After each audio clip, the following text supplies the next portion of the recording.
Remember, remember the 5th of November, Sainsbury's has lost the plot. I see no reason why animal appeasing means fireworks should not be got.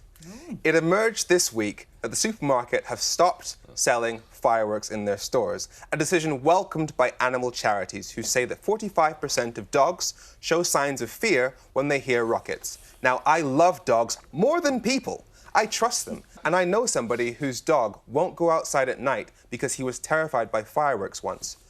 But to ban fireworks which might cause distress to some animals, while literally selling the dead flesh of those it had slaughtered for human consumption, is insane. Keep your dogs indoors, create hiding places for your cats, microchip them in case they run away, and at risk of sounding a little bit like Nick Ferrari, what virtue-signalling vacuousness? We're not a quiet species. The most beautiful things in the world are often bright and noisy. Let's do what we can to shield the animals we love, but I mean, come on. It's so pretty.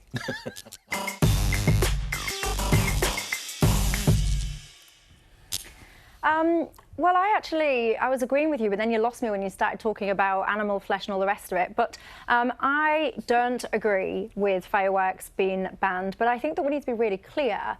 Sainsbury's isn't stopping selling fireworks in order to protect animals or stop antisocial behaviour. They are doing it purely and simply for commercial reasons. Yeah. There was a leaked email to employees that basically said that they've done their commercial reviews and it doesn't make sense. Basically what they said is they've reviewed the sales performances and the associated operating costs, and it's for that reason they've decided to stop selling them. I'm just going to cut in and then throw back to you. This is what Sainsbury's actually said to inform the debate. Fireworks are no longer available in our stores, but customers can continue to choose from a range of seasonal products such as glow sticks and light-up spinning wands. We regularly review the products available in our stores. This is based on a range of factors. So as I was saying, make no mistake about it, these stores exist to create a profit. And if they are using very valuable floor space, because don't be fooled, every inch of their floors in these kind of stores are calculated for how they can maximise their profit. If they have got something that isn't selling, they will be very quick to remove it. So whilst people are jumping on the bandwagon saying this is wonderful, Sainsbury's, and you're protecting the animals, I would just advance a slight word of caution about their potential motives. And actually, one of the main things is that the shops cannot return fireworks. They can't get their money back on them, so that's one of the other reasons. I mean, I love a firework. I do. I love even now at my advanced age, I still go, ooh, oh, I love the colours. It's party time when there's fireworks. Yeah. I love it. However, I love a firework. Carol Malone, 2019. I love a firework. But what I think is, I do see the effect it has on animals. And I know it's not even just household pets, the ones that, because we can protect them. What we can't protect are the ones outside, the ones on the farms. And there was a terrible story from Arkansas in 2010 on New Year's Eve. 5,000 red-winged blackbirds fell out of the sky dead because they'd... Now, stop it, this is important. This is just one example, there are many of them. Because they're terrified. What about bats in Arkansas? What happens in this country is animals run into deer run into the road. They get killed, cattle panic, they die of heart attacks.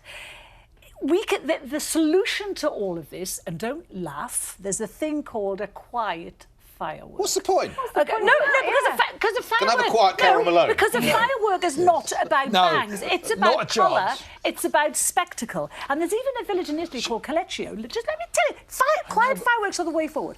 There's a village in Italy, and they've banned proper fireworks, and they have things. You all have already seen quiet fireworks. You've seen them already. There's one called a comet tail, which is the one that sizzles into the sky. Fantastic. There's one called a flying fish, and that's got like tiny tadpole things. Stop taking the mick. You're taking the mickey.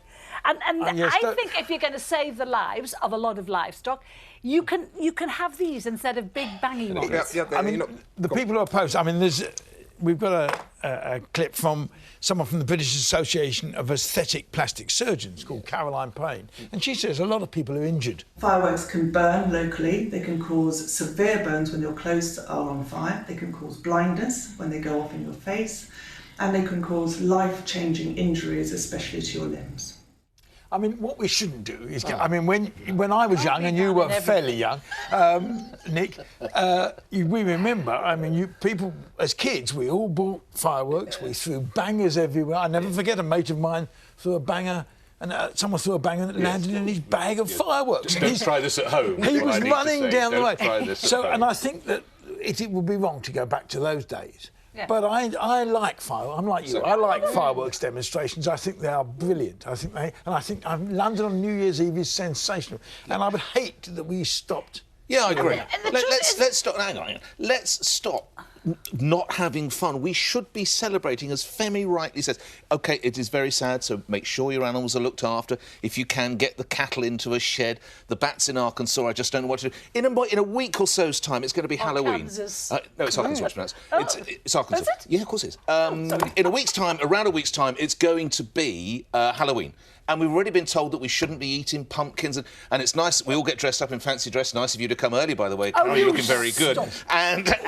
And we shouldn't have pumpkins because we should then be making pumpkin fritters and pumpkins. What a load of nonsense. Let's just enjoy ourselves. Right. Life is bloody tough. You are right. We've got all this other thing. We want to laugh. But the truth of the matter is, I think, from when we were little, the way people handle fireworks has changed. I think people are much more responsible with them now, you know. But I would hate to see, you know, the best fun I have on bonfire night is all our gardens lead on, and I can see little kids, 4 or 5 year old, with their mum and dad in the back garden.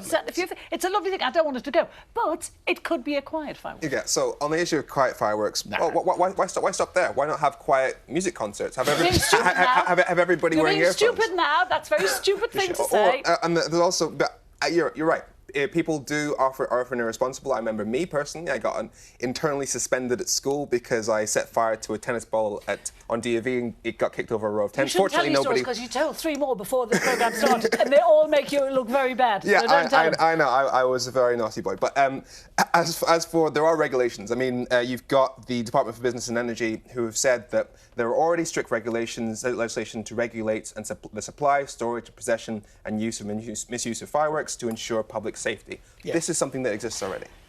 And by the way, let's just be sensible. She's talking about blindness and loss of limbs and all the rest of it. You're going to be a bit dim if you think about picking up an unlit firework or a discarded firework. Leave them alone, act responsibly, and just get on with having fun. About what he did a few years ago with a bunch of fireworks. He told me, and you told us a story that you said you didn't want to repeat on air as well. Did you say that? Look at his little face. I'm feeling embarrassed now. I did throw a few wet fireworks onto a bonfire, and it did create chaos, and I wouldn't advise anybody to ever do it. Like weapons. But I do love going to firework displays. Yes, but it brings people together, doesn't it? And I like the smells, I like the hot dogs, but you can have all of that with a quiet firework. But the difference today is that they are about organised displays, whereas when we were kids, you used to get your own bonfire, you'd try and steal the mattress off the bonfire up the road, have your own bonfire, your own fireworks, and they were, when I look back, they were pretty dangerous. You're all bad people. Lovely. Well, I'm going to leave you lot to reminisce about your favourite bangs, and I'm going to move on.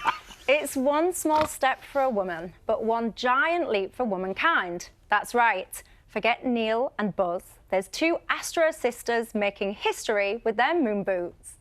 NASA astronauts Christina Koch and Jessica Meir showed us women can do it just as well, if not better, than men when they took part in the first ever all-female spacewalk last week. The pair spent more than 7 hours in the vacuum of space as they worked to replace a broken battery charger on the outside of the International Space Station. Here's what Jessica had to say after they had completed the walk. I will never forget that moment coming out the hatch and looking down and seeing just my boots and the earth below, and it was such a spectacular and beautiful sight. It was really quite overwhelming, and we went out and did the job that we had to do, and we're lucky enough to have some time to enjoy the view as well. Safe to say, Houston was never going to have a problem with these 2 in charge. For making it to infinity and beyond, Jessica and Christina, you are our astronomical astronauts of the week. It's interesting, though, isn't it, that all they were doing up there was they were fixing a broken battery charger. I think the man had, if it had been a man, I suspect the job would have been a bigger one, don't you? Oh, well, all I was looking at that is thinking, their hair looked like how you look when you arrive on your motorbike in the studio. I know you want me to make some intemperate comments, so I'm too smart. I'm going to actually read something and not get involved in the great gender debate. Good for them. Right, that's all we've got time for this week. But don't forget, you can join in the debate by searching for The Pledge on Twitter. And you can also listen to the programme on the go with The Pledge podcast. Just subscribe using whatever app you prefer. Thanks for watching, and we'll see you next time.